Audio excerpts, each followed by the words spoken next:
Assalamualaikum warahmatullahi wabarakatuh. Kali ini saya, Putri Wahyuni Pertiwi, akan memaparkan hasil tugas manajemen keuangan lanjut mengenai bab analisis leverage operasi dan leverage keuangan. Mengapa penting perlu mempelajari analisis leverage operasi dan leverage keuangan? Ada dua, karena satu, konsep operating dan financial leverage akan sangat bermanfaat untuk analisis, perencanaan, dan pengendalian keuangan. Yang kedua, mahasiswa mampu melakukan analisis, menjelaskan, dan melakukan hitungan analisis, baik analisis leverage maupun keuangan. Pengertian dari leverage dikutip dari Agus Sartono 2001, dalam manajemen keuangan, leverage berarti penggunaan aset dan sumber dana yang memiliki biaya tetap dengan tujuan untuk meningkatkan keuntungan perusahaan. Konsep leverage terdiri dari dua, leverage operasi dan leverage keuangan. Leverage operasi adalah seberapa besar beban tetap yang digunakan untuk mendukung operasi perusahaan, timbul akibat perusahaan yang dalam operasinya menggunakan biaya tetap. Sedangkan leverage keuangan adalah perusahaan yang dalam operasinya menggunakan sumber dana yang mengakibatkan adanya biaya modal tetap atau bunga hutang. Analisis titik impas atau break-even point (BEP) merupakan jumlah produksi atau penjualan per unit yang dapat menghasilkan laba operasi atau laba usaha sama dengan 0. Atau jumlah produksi atau penjualan yang menghasilkan jumlah total pendapatan sama dengan jumlah total biaya. Mengapa analisis BEP bermanfaat? Itu karena satu, dapat menentukan jumlah produksi atau penjualan yang dapat menutupi seluruh biayanya atau total cost. Yang kedua, menghitung target penjualan yang dapat mencapai tingkat EBIT tertentu. Jenis biaya itu ada tiga, biaya tetap, biaya variable, dan biaya semi-variable.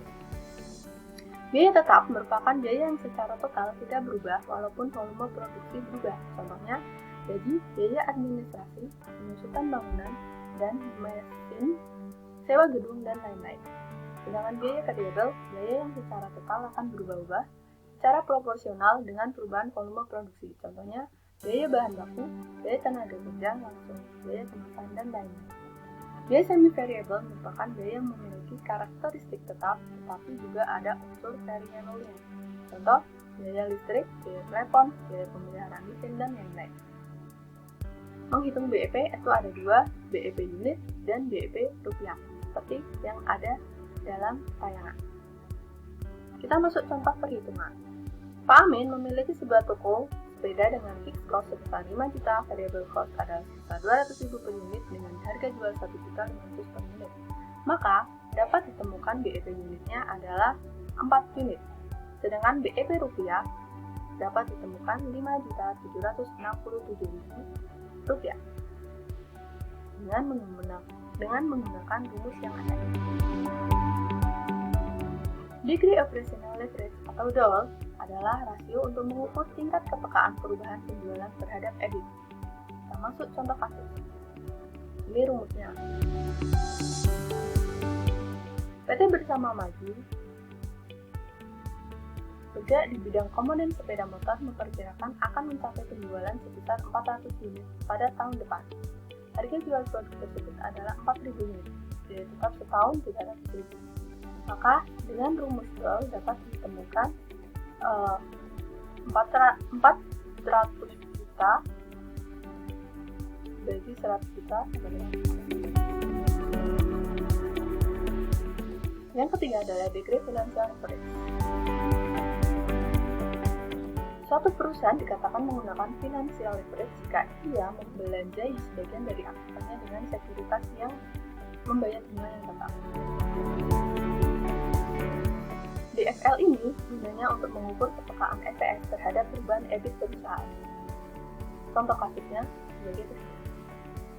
PT Maju Bersama saat ini menggunakan utang sebesar 200 juta dan membayar bunga 14% saat referensa 10.000 lembar dan membayarkan dividen tetap sebesar 500 per lembar. Di samping itu, perusahaan memiliki 40.000 lembar saham biaya dan pajak sebesar 50%.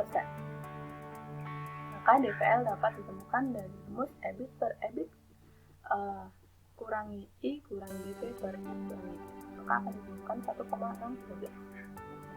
Degree Combined Leverage atau DCL, jika tadi DOL mengukur EBIT terhadap perubahan penjualan, DFL mengukur kepekaan EPS terhadap perubahan EBIT, maka DOL dikalikan DFL, kita akan mendapatkan Degree of Combined Leverage atau DCL yang menunjukkan kepekaan EPS terhadap perubahan penjualan.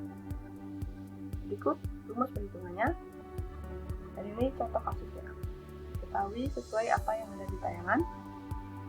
Maka yang perlu kita selesaikan adalah kita mencari DOL pada key unit, kemudian DFL pada key unit, DCL pada key unit.